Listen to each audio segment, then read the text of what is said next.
there is going to be persecution and difficulty because you believe in the word. Why? Because it creates a distinction for people to observe and see, and to see that their life is not what is right. Cain and Abel. Why did Cain persecute Abel?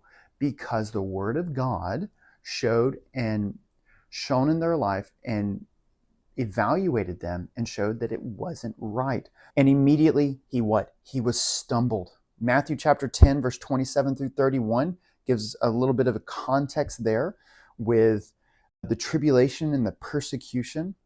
And so what happens to them? That individual stumbles. That Christian stumbles because they did not grow in the word and they became offended by the word, whatever it may be.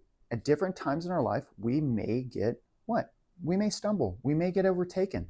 That is a fact and a thing of Christian life.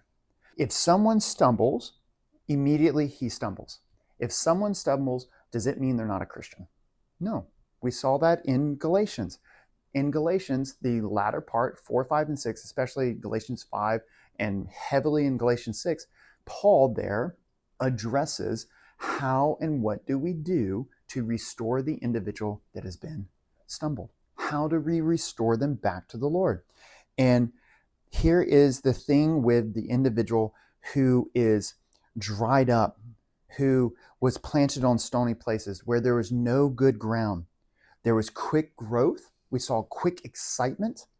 There was joyfulness, but there was no roots. It was not rooted. Their joyfulness was not rooted in what? In the Word of God. It was not rooted. It did not allow the Word of God to go deeper and deeper in the Word of God. There was no root taking root. What is the root? The root that springs from this word, this root, it's something that springs from a root. It's a root that springs from a root. And it's a sprout or a shoot.